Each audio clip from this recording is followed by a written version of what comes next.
અને એમાં પણ 3:15 વાગ્યા હોય, સામે પેલો ક્યારનો ડીશો કકડાવતો હોય અને અડધાનું ધ્યાન ત્યાં હોય, ખૂબ અઘરો વિષય છે.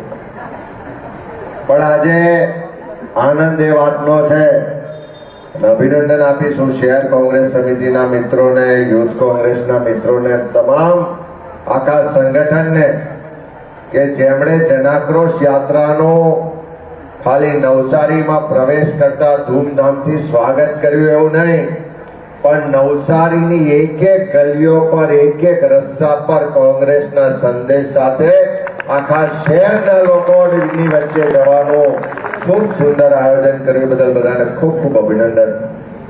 આજે મંચ પર વિરાજમાન આદરણીય તુષારભાઈ, એઆઈસીસી ના સેક્રેટરી, હમણાં આપણને હિન્દીમાં ભાષણ કર્યું. ઘણા બધાના ચહેરો જો યાદ કરો તો કોરોનાનો કપરો સમય હતો, આખા દેશમાં ઓક્સિજનના એક બાટલા માટે, હોસ્પિટલમાં એક ખાટલા માટે લોકો દર ભટકતા હતા. લાખો રૂપિયા આપવા છતાં ના ઇન્જેક્શન મળતું હતું, ના બાટલો મળતો હતો, ના ખાટલો મળતો હતો. એવા સમયમાં આખા દેશના લોકોમાં સૌથી વધારે જો કોઈ મદદ કરી હોય તો આ બીવી શ્રીનિવાસજીએ કરી. અને એ વખતે યુથ કોંગ્રેસના પ્રમુખ તરીકે આખા દેશના મીડિયાએ, લોકોએ ભેગા થઈ અને ઓક્સિજન મેન નું બિરુદ આપ્યું છે એવા શ્રીનિવાસજી આપણા દક્ષિણ ગુજરાતના પ્રભારી છે. બાપુ આમ તો બધાને એમ લાગે કે ધાર્મિક બાપુ છે, પણ ધાર્મિક ની સાથે સાથે લોકશાહી બચાવવાની લડાઈ લડવા વાળા છે, બંધારણના અધિકારોની બચાવવાની લડાઈ લડવા વાળા. અને એટલે પહેલા NSUI થી કોંગ્રેસમાં કામ કરતા હતા. વચ્ચે થોડો સમય ખોટોની વાતોમાં આવીને ત્યાં ગયા, પણ ફરી પાછું એમને લાગ્યું કે આમ આદમી પાર્ટી છે, ભાજપની બી ટીમ છે, કોંગ્રેસના મતો તોડીને ભાજપને ફાયદો કરાવવા માટે આ પાર્ટી ગુજરાતમાં કામ કરે છે. એની કોઈ નીતિ, નિયત ને દિશા સાચી નથી. એટલે ફરી પાછા આપણી વચ્ચે આવીને આખા ગુજરાતના દેશના લોકોને એની હકીકત છે. એટલે કરશનદાસ બાપુ, આનંદભાઈ, શહેર પ્રમુખભાઈ ધર્મેશભાઈ, જિલ્લા પ્રમુખ શૈલેષભાઈ, એસટી ડિપાર્ટમેન્ટના ચેરમેન રાજુભાઈ, યુથ કોંગ્રેસના ઉપપ્રમુખ ભાઈ સંજયભાઈ, આપણા સૌના માટે આનંદની વાત છે કે આજે છોટુ કાકા આપણી વચ્ચે છે. મુરબ્બી છોટુ કાકા, એડી પટેલ સાહેબ, સરસ મજાનું એન્કરિંગ કરે છે એવા પ્રોફેસર મહાદેવભાઈ, મહિલા કોંગ્રેસના પ્રમુખ, તમામ ફ્રન્ટલ સેલ ડિપાર્ટમેન્ટના પ્રમુખશ્રીઓ, અને તમે બધા કોંગ્રેસની આન બાન ને શાન એવા વડીલો, ભાઈઓ બહેનો ને સાથી યુવાન મિત્રો, એ જ પ્રશ્નો પૂછવા છે. જો તમારો જવાબ હામાં હોય તો હાથ ઊંચો કરજો ને જોરથી હા બોલજો. એટલી તાકાત તો રહી છે ને.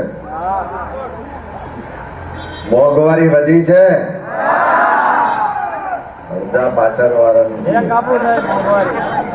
મોંઘવારી વધી છે, ભ્રષ્ટાચાર વધ્યો છે, નવસારીના રસ્તાઓમાં ખાડા વધ્યા છે, નવસારીમાં નિયમિત પાણી નથી આવતું એ વાત સાચી છે, નવસારીમાં ફ્લાવર શો માં 3 કરોડ રૂપિયા ખર્ચીને ભ્રષ્ટાચાર થયો એ વાત સાચી છે, શિક્ષણ મોંઘું થયું છે, દવાખાના મોંઘા થયા છે, ગલીએ ગલીએ દારૂ મળે છે, પોલીસ વાળા દારૂ ને ડ્રગ્સ ના હપ્તા લે છે, પોલીસ વાળા પેલા રિક્ષા વાળાને, લારી ગલ્લા વાળાને હેરાન પરેશાન કરે છે, પૈસાદારોના ઘરો પર બુલડોઝર નથી પડતું પણ ગરીબોના ઘરો પર બુલડોઝરની નોટિસો મળે છે.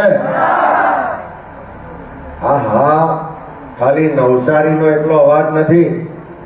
હું તુષારભાઈ ને બધા જ કોંગ્રેસના આગેવાનો પહેલી શરૂઆત કરી સૌરાષ્ટ્રથી, સોમનાથથી શરૂ કરીને કિસાન આક્રોશ યાત્રા દ્વારકા સુધી ગયા. 1100 કિલોમીટરની એ યાત્રા થઈ.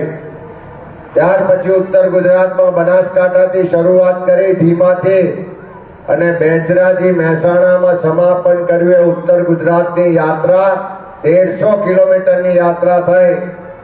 ત્યાર પછી મધ્ય ગુજરાતમાં ભાતીજી મહારાજના ફાગવેલ ધામથી શરૂઆત કરી, દાહોદમાં ગુરુ ગોવિંદજીના કંબોઈ ધામ સુધી યાત્રા કરી. 1400 કિલોમીટરની એ યાત્રા થઈ અને આજે આ દક્ષિણ ગુજરાતની યાત્રા કપરાડાથી શરૂઆત કરીને આજે નવસારી પહોંચી છે. દરેક ગામમાં દરેક મીટિંગમાં આ જ પ્રશ્નો પૂછ્યા. બધી જ જગ્યાએ લોકોનો જવાબ હા હતો અને ઊંચા અવાજ સાથે હા હતો. હાથ ઊંચા કરીને લોકોએ હા કીધી છે. એનો મતલબ છે કે 3 દાયકાથી રાજ્યમાં જે ભારતીય જનતા પાર્ટીનું શાસન ચાલે છે અને હવે જે પેલી એન્જિનોની વાત કરે કે ડબલ એન્જિન, ટ્રિપલ એન્જિન, બધી જ જગ્યાએ આજે પંચાયતથી પાર્લામેન્ટ સુધી એની સરકાર છે, પણ આજે પણ ગુજરાતના લોકોને મોંઘવારીમાંથી રાહત નથી મળતી. આજે પણ કામદારોને એના હક અધિકાર નથી મળતા. આજે પણ બહેનોને મોંઘવારીમાંથી રાહત નથી મળતી. આજે પણ ગુજરાતના યુવાનો બેરોજગાર છે. આજે પણ ચારે તરફ ભ્રષ્ટાચાર છે. આજે પણ કાયદો વ્યવસ્થા જેવી કોઈ પરિસ્થિતિ નથી. બેન દીકરીઓની ઇજ્જત આબરૂ લૂંટાય છે. નાની દીકરીઓ પર બળાત્કાર થાય છે. દારૂ ને ડ્રગ્સ ને કારણે યુવા પેઢી બરબાદ થાય છે. દારૂ ને ડ્રગ્સ ના રવાડે ચડી અને યુવાનો નાની ઉંમરે મોતને ભેટે છે. આપણી બેન દીકરીઓ વિધવા થાય છે. આ બધા જ ગુજરાતના લોકોના જે પ્રશ્નો છે, જે ફરિયાદો છે, રજૂઆત છે, જે તકલીફ છે, જે પીડા છે, જે દર્દ ને આક્રોશ છે, એને વાચા આપવા માટે આ જનાક્રોશ યાત્રા લઈને આવ્યા છે. અને મારી આપ સૌને વિનંતી છે કે અત્યાર સુધી છૂટા છૂટા લડ્યા છે. અનંતભાઈ સાચી વાત કરી કે કોઈ એક વ્યક્તિના ઘર પર બુલડોઝરની નોટિસ આવે તો આપણને એમ લાગે કે મારે શું છે. કોઈ એક વિસ્તારમાં પીવાનું પાણી ના આવતું હોય અને એ વિસ્તારના લોકો મોરચો લઈને કોર્પોરેશનમાં જાય તો એમ લાગે કે મારે શું છે. કોઈ યુવક કોંગ્રેસના છોકરાઓને પોલીસ હેરાન કરતી હોય, કોઈ બીજા આપણા કાર્યકરને કોઈ દબાવતું હોય, ડરાવતું હોય, કોઈ સામાન્ય માણસ પર અત્યાચાર થતો હોય અને એમાં જો ભેગા થઈને અવાજ ના ઉઠાવીએ તો આ સરકાર સાંભળે નહીં. પેલા ગોરા અંગ્રેજો હતા કે જે જોર જુલમ ને અત્યાચાર કરતા હતા, લોકોની આઝાદી છીનવી લેતા હતા, તમામ સત્તા અને સંપત્તિનું કેન્દ્રીકરણ કરતા હતા, તમામ સંપત્તિ લૂંટીને પોતાના દેશમાં લઈ જતા હતા. ભાગલા પાડો ને રાજ કરોની નીતિ હતી. પોલીસ અને પ્રશાસનનો દુરુપયોગ થતો હતો. એ જ નીતિ, એ જ મુજબનું શાસન આજે આ કાળા અંગ્રેજોના રાજમાં પણ છે કે નહીં? આજે વિરોધ કરવો હોય તો તમને મંજૂરી ના મળે. વિરોધ કરવા જાવ તો પોલીસ ને પ્રશાસન આવીને ડરાવે. બધી જ સત્તા અને સંપત્તિનું કેન્દ્રીકરણ કર્યું. મુઠ્ઠીબળ લોકો દ્વારા મુઠ્ઠીબળ લોકો માટે ચાલતી આ સરકાર સામે લડવા માટે છૂટા છૂટા લડવા જઈશું તો મેળ નહીં પડે. આ હાથની 5 આંગળીઓ છૂટી હોય તો એની કોઈ તાકાત નથી બનતી, પણ 5 આંગળીઓ ભેગી કરીને આવો મુક્કો બનાવીએ તો ભલભલા લોકોએ પણ એની સામે ઝૂકવું પડે. અને એકતા બતાવીએ તો કોર્પોરેશન વાળાએ પણ ઝૂકવું પડે. એકતા બતાવીએ તો ગાંધીનગરમાં બેઠેલી સરકાર હોય કે દિલ્હીમાં બેઠેલી સરકાર હોય એને પણ ઝૂકવું પડે. અને એનો ઉત્તમ દાખલો અહીંયા આનંદભાઈ આપણી વચ્ચે બેઠા છે. બધા જ આદિવાસી વિસ્તારના આગેવાનો લોકો ભેગા થયા. તાપી રિવર લિંક પ્રોજેક્ટ લોકોની મંજૂરી વગર, લોકોને પૂછ્યા વગર દિલ્હીની સરકારે 500 કરોડ મંજૂર કર્યા. પણ બધા જ ભેગા થઈને એક થઈને તાકાતથી લડ્યા તો કેન્દ્રની સરકારે પણ ઝૂકવું પડ્યું, ગાંધીનગરની સરકારે પણ ઝૂકવું પડ્યું ને પ્રોજેક્ટ રદ પણ કરવો પડ્યો. થોડા વખત પહેલા કાયમ આપણા મનમાં પ્રશ્ન થાય કે ચૂંટણીઓ આવે છે, માહોલ સારો હોય છે, લોકોનો આવકાર સારો હોય, મતદાનના દિવસે લાઈનો પણ સારી હોય, આપણને લાગે કે આ વખતે તો પરિવર્તન થવાનું, અને પરિણામ આવે તો કંઈક જુદું આવે. લોકોના મનમાં કે કંઈક તો ખોટું થાય છે.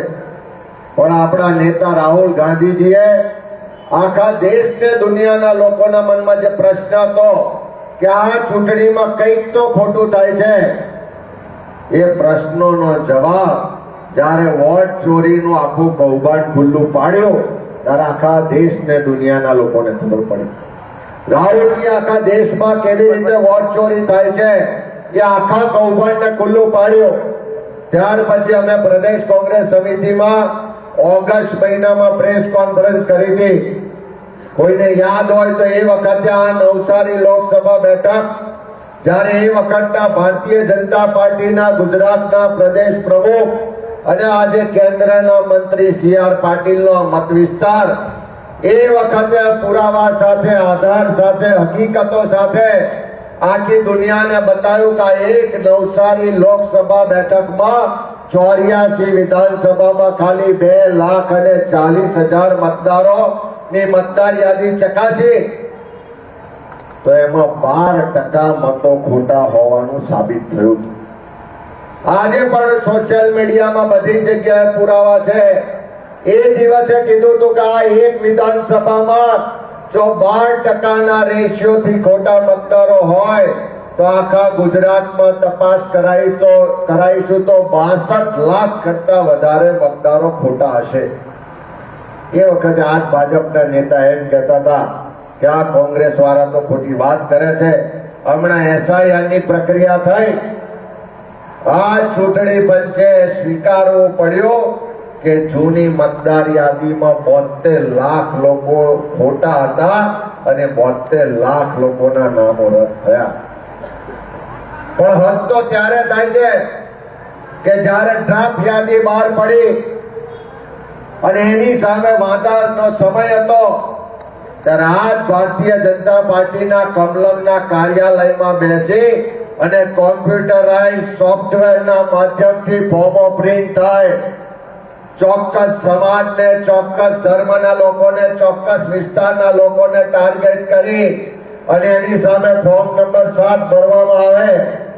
એવા લોકોના નામો કમી થઈ જાય અને ફરી પાછી એ ચૂંટણીઓ જીતે એવો પ્રયત્ન કરવામાં આવ્યો. એક બાજુ વોટ ચોરી કરતા હતા અને બીજી બાજુ બંધારણે આપણને જે મતનો અધિકાર આપ્યો એ મતનો અધિકાર ખતમ કરવાનો પ્રયત્ન કરતા હતા. પણ હું અભિનંદન આપીશ કોંગ્રેસના કાર્યકરોને કે આખા ગુજરાતમાં તાલુકે દરેક મામલતદારમાં, દરેક કલેક્ટરમાં લડ્યા અને જે ચૂંટણી પંચ પહેલે દિવસ એમ કહેતો હતો કે 12.5 લાખ ફોર્મ નંબર 7 આયા છે, ફરી એમ કહેવા માંડ્યું કે 9.5 લાખ ફોર્મ નંબર 7 આયા છે અને હવે છેલ્લે એમ કહે છે કે 1,80,000 ફોર્મ આયા છે. એટલે ચૂંટણી પંચ અને ભાજપની જે મિલીભગત છે, જે લોકોના મતના અધિકારને ખતમ કરવાની સાજિશ છે એ ખુલ્લી પડી ગઈ. અને હજુ પણ તમને બધાને વિનંતી કરું છું કે થોડા દિવસ હજુ પણ જાગતા રહેવાનું છે. એક પણ સાચો નવસારીનો મતદારનો મત રદ ના થાય એના માટે જે લડાઈ લડવી પડે કોંગ્રેસ પાર્ટી લડશે. એ સડક પર લડવાનું હશે તો પણ લડીશું અને ન્યાયાલયમાં લડવાનું હશે કે વિધાનસભામાં કે લોકસભામાં લડવાનું હશે તો પણ લડીશું. પણ એક પણ સાચા મતદારનો મત રદ થવા નહીં દઈએ એ આજનો દિવસનો સંકલ્પ પણ છે. મારી આપ સૌને વિનંતી છે કે થોડા વખત પછી કોર્પોરેશનની ચૂંટણી થવાની. આ નવું કોર્પોરેશન બન્યું, કેટલો ભ્રષ્ટાચાર છે, કેટલી તકલીફો છે, પીવાનું પાણી નથી મળતું, સફાઈ નથી થતી, રસ્તામાં ખાડા છે, ચારે બાજુ ભ્રષ્ટાચાર થાય છે. અહીંયા આગળ ફ્લાવર શો કરવા માટે કરોડો રૂપિયા છે પણ પાણીનો નિકાલ વરસાદમાં થાય એની વ્યવસ્થાઓ કરવા પૈસા નથી. અહીંયા ફ્લાવર શો કરવા માટે કે હોર્ડિંગ્સ લગાવવા માટે, જાહેરાતો કરવા માટે પૈસા છે પણ સારા રસ્તા બને એના માટે પૈસા નથી. અહીં ગરીબોના ઘર પર બુલડોઝર ફેરવવાની નોટિસો આપે છે પણ કોઈ પૈસાદાર ઉદ્યોગપતિ કે મોટા માણસના દબાણ પર બુલડોઝર ફેરવવાની એક પણ નોટિસ આપવામાં નથી આવતી. અનંતભાઈએ કહ્યું એ વાતને દોહરાવું છું. કોંગ્રેસની હંમેશા નીતિ રહી છે કે કોઈ પણ જાતિ, ધર્મ, ભાષા, પ્રાંતના ભેદભાવ વગર બધા જ લોકોને એનો અધિકાર મળે, બધા જ લોકોને આગળ વધવાની તક મળે, બધા જ લોકોનો એનો અધિકાર છે, છીનવાઈ ના જાય એ ચિંતા કોંગ્રેસ પાર્ટીએ કરી છે. અને આવનારા દિવસોમાં પણ બધાને વિનંતી કરું કે એક થઈને એકવાર આ કોર્પોરેશનમાં પરિવર્તન લાવો. એકવાર કોંગ્રેસની સરકાર બોડી અહીંયા બનશે તો એક પણ ગરીબના ઘર પર બુલડોઝર ફેરવવા નહીં દઈએ. કે કોંગ્રેસ પાર્ટીનો સંકલ્પ. 30 વર્ષ થયા નરેન્દ્ર મોદી મુખ્યમંત્રી હતા. મને યાદ છે કે 2012માં જાહેરાત કરી હતી, એક પણ ગુજરાતીનું કાચું મકાન નહીં હોય. દેશમાં વડાપ્રધાન થયા ત્યારે એમ કીધું હતું કે 2022 સુધી બધા જ લોકોને પાકા મકાન આપીશું. પણ આજે પણ પાકા મકાન આપવાની તો વાત દૂર રહી, ગરીબોના ઘર પર બુલડોઝર ફેરવીને આશિયાના છીનવાનો પ્રયત્ન થાય છે. ત્યારે આ બધી જ લડાઈ ભેગા થઈને લડવાની છે. હું તમને આશ્વાસ કરું છું કે તમારા બધા જ પ્રશ્નોમાં, તમારા બધી જ રજૂઆતોમાં, તમારી બધી જ લડાઈમાં કોંગ્રેસના આગેવાનો કાર્યકરો ખભે ખભો મિલાઈને લડીશું. અને જેમ અનંતભાઈ કાયમ કહે છે કે લડેંગે જીતેંગે, એ નારાને બુલંદ કરી અને રસ્તાથી ઉતરીને વિધાનસભા કે સંસદ સુધીની લડાઈ લડીશું. એ વાત સાથે બધા જ શહેર જિલ્લાના આગેવાનોનો ખૂબ ખૂબ આભાર માનું છું. અને આપ સૌનો પણ આભાર માનું કે તમે બધાએ પણ અહીંયા ઉપસ્થિત રહી આ જનાક્રોશ યાત્રાને સમર્થન કર્યું. આદરણીય કરશનદાસ બાપુ, આપણા વાંસદાના લોકલાડીલા ધારાસભ્ય ભાઈ શ્રી અનંતભાઈ પટેલ, જિલ્લા કોંગ્રેસ સમિતિના પ્રમુખ ભાઈ શ્રી શૈલેષભાઈ પટેલ, આપણી વચ્ચે આજે ખાસ ઉપસ્થિત આ વિસ્તારના રાજ્યસભાના પૂર્વ સાંસદ એવા અમારા વડીલ મુરબ્બી શ્રી છોટુભાઈ પટેલ, પૂર્વ જિલ્લા પ્રમુખ ભાઈ શ્રી એડી પટેલ, ભાઈ શ્રી સંદીપસિંહ, ભાઈ શ્રી અસલમભાઈ, અમારા એસટી ડિપાર્ટમેન્ટના ચેરમેન ભાઈ શ્રી રાજુભાઈ, ભાઈ શ્રી સંજય મીનામા, અર્ચનાબેન, ઉપસ્થિત તાલુકા કોંગ્રેસ સમિતિના સૌ પ્રમુખશ્રીઓ, નવસારીના પ્રમુખ ભાઈ શ્રી ધર્મેશભાઈ, મંચસ્થ સૌ આગેવાનો, ભાઈઓ બહેનો, યુવા દોસ્તો, સમય ખૂબ થયો છે એટલે મારી વાત હું ટૂંકમાં જ રજૂ કરીશ. પણ આ ભારતીય જનતા પાર્ટી વાળા કેવી રીતે બહેનોને પણ છેતરે છે એની મારે વાત કરીશ. હમણાં જ બિહારમાં ચૂંટણી હતી એટલે તાત્કાલિક બહેનોના મત લેવા માટે મહિલા કલ્યાણ નિધિ એ નામની યોજના બનાવી અને દરેક બહેનોના ખાતામાં 10,000 રૂપિયા નાખી દીધા. 10,000 રૂપિયા નાખી દીધા ને એમ કીધું ચૂંટણી પતશે પછી તમને બીજા 1,15,000 આપીશું. 1.25 લાખમાં તમારે ગૃહ ઉદ્યોગ કરવો હોય કે ધંધો રોજગાર કરવો હોય કરીને તમે બધા કમાતા થઈ જશો. એના માટે અમે તમને 10,000 આપીએ છીએ. આ 10,000 રૂપિયા આપ્યા પછી સરકાર તેમની બની ગઈ, કારણ કે બહેનોએ 10,000 રૂપિયા આવ્યા એટલે સ્વાભાવિક છે કે ઘરમાં 10,000 આવે તો ઘરવાળાને બી કહે કે ભાઈ અહીંયા નાખવાનો છે ને છોકરાને છોકરીને કે ભાઈ આને જ મત આપવાનો છે. બહેનોનું 10,000 ઘરમાં આવ્યા હોય તો માન રાખે એટલે બધાએ મત આપીને સરકાર બની ગઈ. જેવી સરકાર બની એટલે યોજના કેન્સલ કરી નાખી કે સરકાર પાસે હવે પૈસા નથી બીજા આપવાના, એટલે કે યોજના કેન્સલ કરવામાં. પણ 10,000 તો મળ્યા. આપણને બી 10,000 મળે ચાલે એવું છે કે નહીં? હું તો એ વાત કરવા માટે આવ્યો કે તમે લોકો બી અહીંયા મતદાન તો આટલા વર્ષોથી કરો છો અને 30 વર્ષથી ભાજપની સરકાર છે તો તમારા ખાતામાં તો 10 રૂપિયા બી નાખ્યા નથી, નાખ્યા જ કોઈ દિવસ.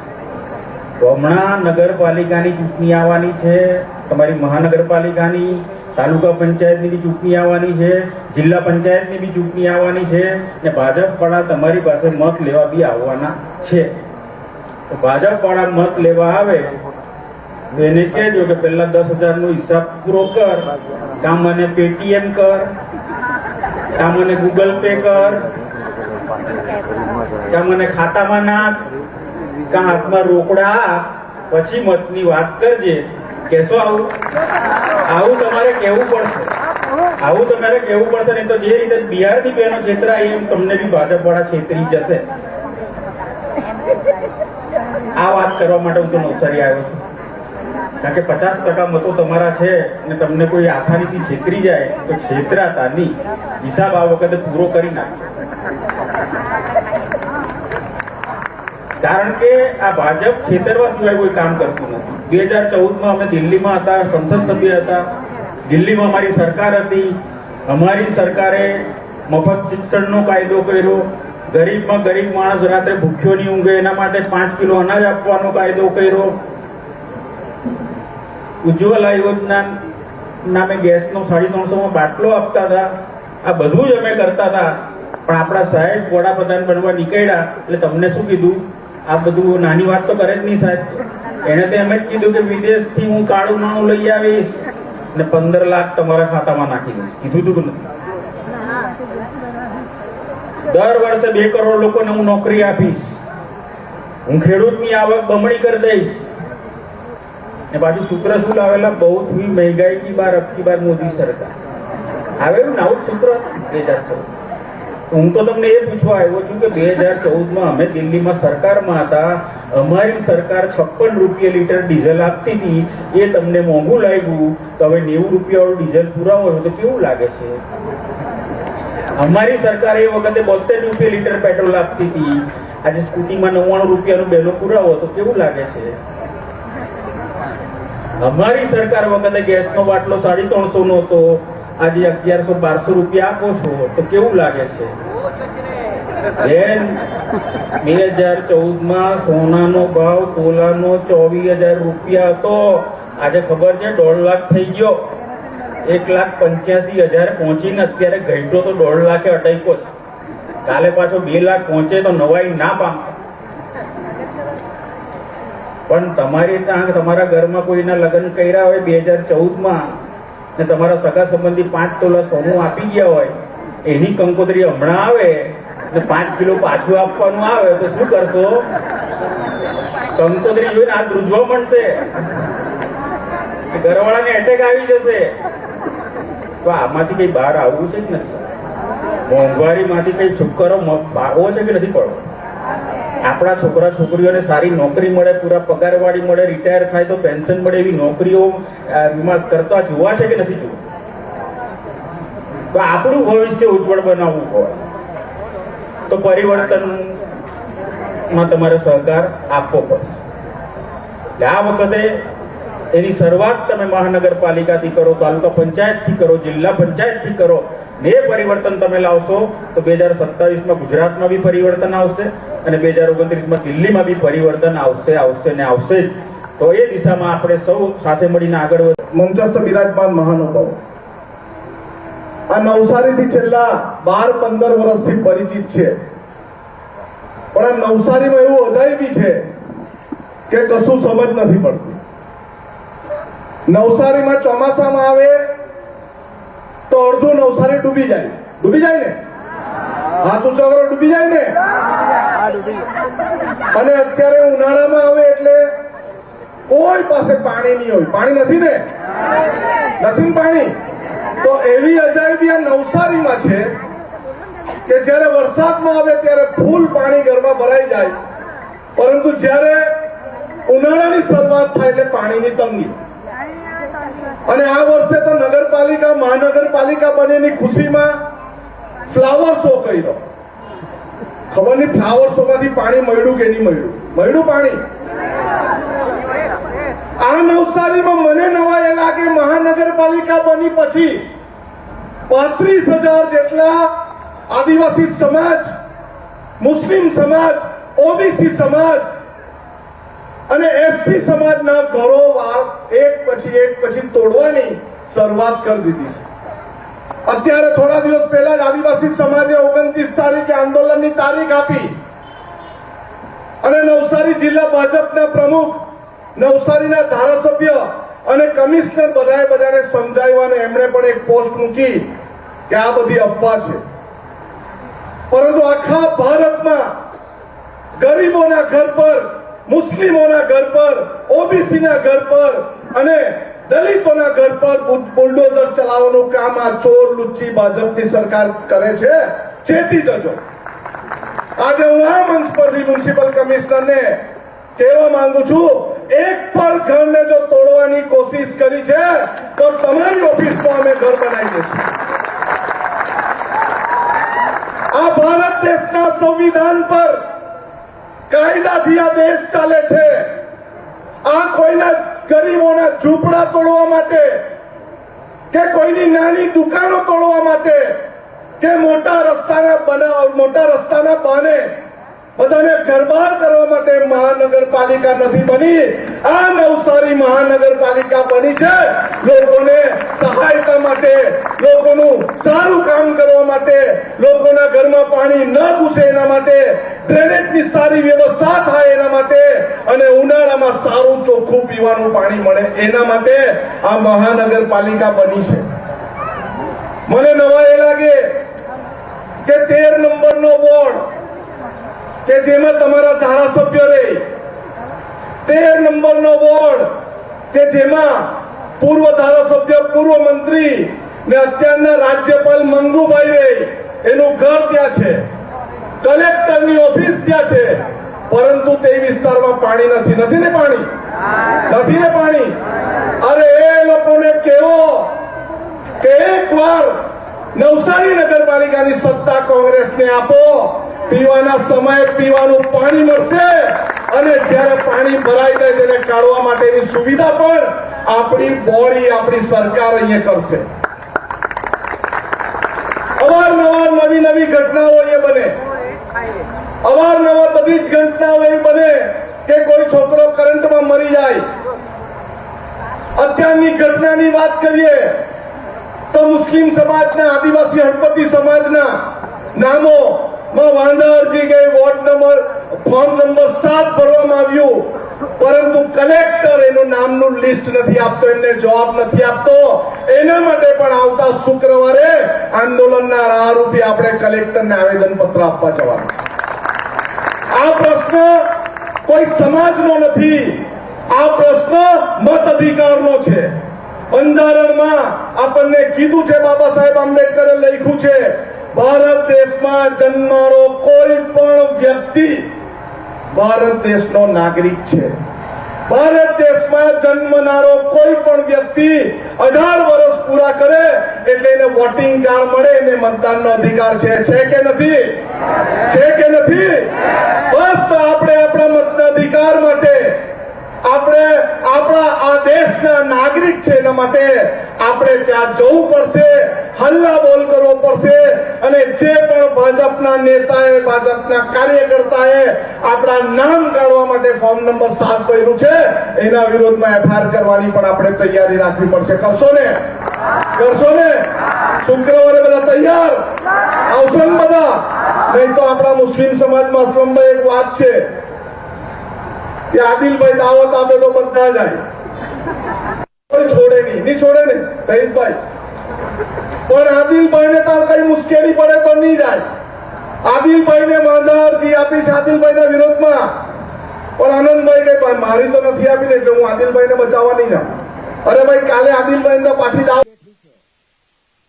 બેનો, આપણે કોઈ ભાઈને કે બેનને, આપણા દીકરા કે દીકરીને કરિયાણાની દુકાને જ્યારે દાળ લેવા મોકલીએ, 100 ગ્રામ દાળ કે 250 ગ્રામ દાળ, 500 ગ્રામ દાળ કે 1 કિલો દાળ, એ દાળ આવે, આપણે ચૂલો પેટાવીએ, આપણે ગેસ પેટાવીએ, 15 મિનિટમાં લગભગ પાકી જાય, હા કે ના? પણ એ ગેસ સતત એટલે ના પાડે જરા માગી, તમારે 20 મિનિટ થાય, હા 20 મિનિટમાં પાકી જાય. કોઈની 1 કલાકમાં પાકે, 1 કલાકથી વધારે તો ન પાકે એવું ના બને ને, ધીમો ગેસ હોય તોય. બસ આ વાત સમજી જાય થોડી ઘણી 2 મિનિટની, તો પછી મારે આગળ કઈ બોલવાની જરૂર જ નથી.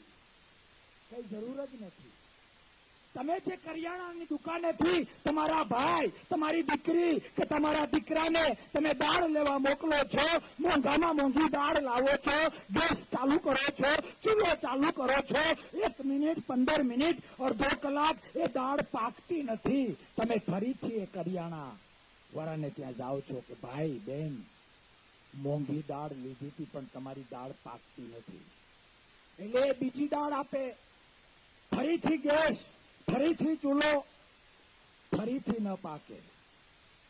તમે મને કહેશો કે એ દુકાનને બીજી વાર, ત્રીજી વાર, ચોથી વાર કેટલી વખત એ દુકાને જશો? 1 વાર, 5 વાર, 10 વાર? જો દાળ તમારી પાકતી જ નથી તો 30 વર્ષ સુધી તમે એ દુકાનેથી દાળ લેશો હા કે ના? હું તો નહીં લઉં. સમજાઈશ ને? તો આ ડોહી 30 વર્ષથી નથી પાકતી. હવે તો એ દુકાન બદલો, હવે તો દુકાન બદલો. રહોડામાં મીઠું નહીં રીએ, ચટણીના નહીં રીએ. માલે તો બસ ભાજપ નામની દાળ ખાવી છે, ભાજપ નામની દાળ ખાવી છે. એ પાકશે નહીં અને કાચી ખાવો તો વાહે વર્ણ શંકર થાય, વર્ણ શંકર થાય. તમને બે હાથ અને ત્રીજું માથું જોડીને વિનંતી કરવા આવ્યો છું. કસોટી કરવી હોય, ઈમાનદારી શું છે તો છોડો મોટી મોટી વાત. હું તમારા વિસ્તારના નેતાઓને, આપણા અમિતભાઈ ચાવડા, એ લોકોને એવી ટેવ છે કે કોંગ્રેસના એક એક નેતાને ખોટી રીતે બદનામ કરવાના. અને સાહેબ, ભારતની સંસ્કૃતિ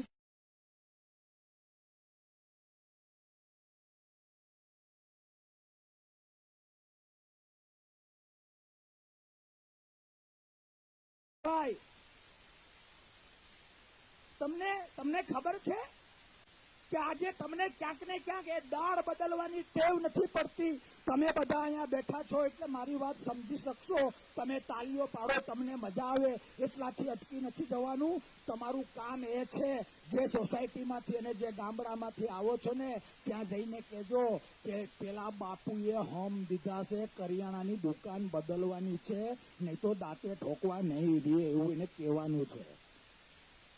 હા કે ના? ઈમાનદારીની કસોટી હોય, આ નેતૃત્વની કસોટી હોય, અને એ કસોટીમાંથી તમારે બહાર આવવું હોય તો હવે દુકાન બદલો અને તમે રાજા છો. હું ઘણી વખત મીડિયાના મિત્રોને કહું છું કે લોકશાહીમાં જો કોઈ બાપ હોય, લોકશાહીમાં જો કોઈ રાજા હોય તો એ લોકો છે. પણ એક વખત દુકાન બદલીને જોવો તો ખરા કે જે 100 રૂપિયાની દાળ 10 રૂપિયામાં આવે છે અને નાના ટેણિયા સામેથી માંગે એવી પાકે એવી દાળ છે, એવી પાકે એવી દાળ છે. અને પેલા લોકોએ ધર્મના નામે ક્યાંક ને ક્યાંક ગેરમાર્ગે દોર્યા છે. વાતો કરવી હોય તો ઘણી થઈ શકે, પણ મારે ટૂંકમાં કહેવું છે, તમે જે ધર્મમાં માનતા હો, તમારા